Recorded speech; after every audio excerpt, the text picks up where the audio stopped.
नमस्कार दोस्तों। कार्तिक का महीना खत्म होने को आया है और अब मार्गशीर्ष का महीना शुरू हो जाएगा। बता दें कि ये माह 20 नवंबर से शुरू हो जाएगा। जैसे कार्तिक का माह बहुत पवित्र होता है, ठीक वैसे ही मार्गशीर्ष में बेहद खास होता है। तो दोस्तों, आज हम आपको इसी महीने से जुड़ी खास जानकारी देने जा रहे हैं। आइए जानते हैं। कुंडली टीवी के सभी दर्शकों को मेरा यानी गुरमीत बेदी का नमस्कार। वैसे तो हर महीने की अपनी विशेषताएं होती हैं, लेकिन मार्गशीर्ष का जो पूरा महीना है वो धार्मिक दृष्टि से भी बहुत पवित्र माना गया है। मार्गशीर्ष महीना जो है वो हिंदू धर्म का 9वां महीना है। मार्गशीर्ष को अग्रहायण का नाम भी दिया गया है, जिसे अगहन का महीना भी कहा जाता है। अग्रहायण शब्द जो है अग्रहायणी नक्षत्र से संबंधित है, जो मृगशीर्ष या मृगशिरा नक्षत्र का दूसरा नाम है।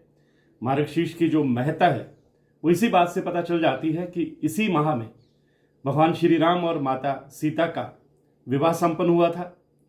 श्री मद् भागवत गीता में भगवान श्री कृष्ण जी ने 10वें अध्याय के 35वें श्लोक में खुद इस महीने को बहुत पवित्र बताया था और इसका महत्व बताया था।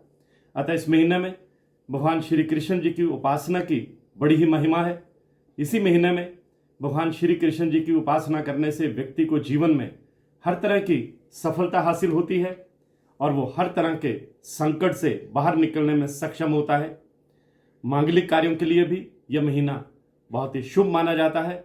इस महीने पूर्वजों को याद करते हुए उनके प्रति आभार व्यक्त करने के लिए दान पुण्य करने का विधान भी हमारे शास्त्रों में बताया गया है। मैं कुंडली टीवी के दर्शकों को यह बताना चाहूंगा कि 19 नवंबर के दिन कार्तिक पूर्णिमा पड़ रही है और 20 नवंबर से मार्गशीर्ष महीना शुरू हो जाएगा। मैं ये भी बताना चाहूंगा कि जिस महीने की पूर्णिमा तिथि जिस नक्षत्र से युक्त होती है, उस नक्षत्र के आधार पर ही उस महीने का नामकरण किया जाता है। क्योंकि मार्गशीर्ष महीने की पूर्णिमा मृगशिरा नक्षत्र से युक्त होती है, इसलिए इस महीने को मार्गशीर्ष कहा जाता है। इसके अलावा इसे मगसर, मंगिसर, अगहन, अग्रहायण नामों से भी जाना जाता है। ये मास पूरा मास ही ये बहुत पवित्र माना जाता है। सतयुग में देवों ने वर्ष का आरंभ जो है वो मार्गशीर्ष कृष्ण पक्ष की प्रतिपदा तिथि से ही किया था।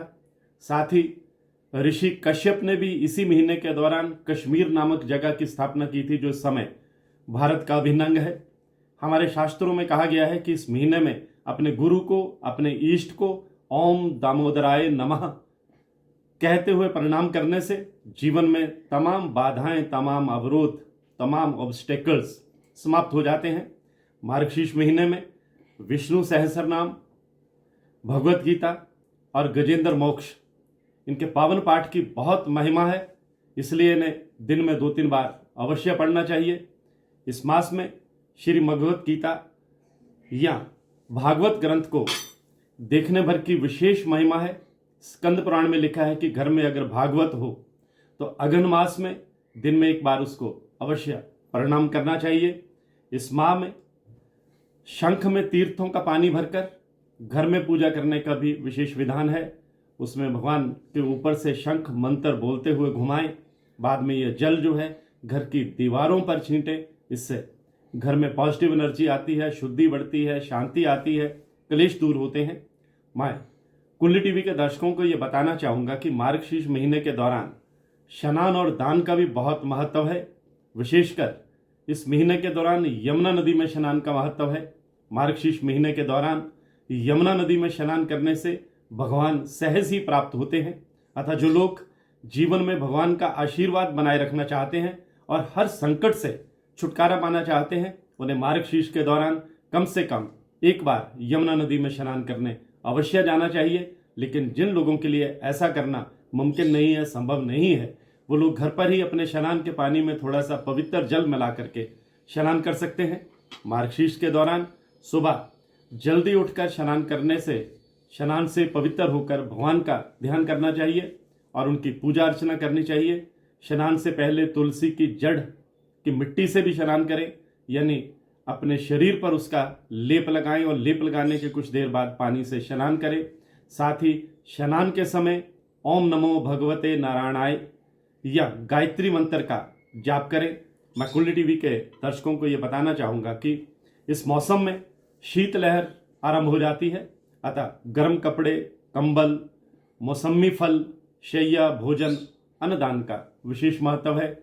साथ ही इस महीने में पूजा संबंधी सामग्री जैसे आसन, तुलसी माला, चंदन, पूजा की प्रतिमा, मोरपंख, जल कलश, आमचनी, पीतांबर, दीपक आदि का दान भी बेहद शुभ माना गया है।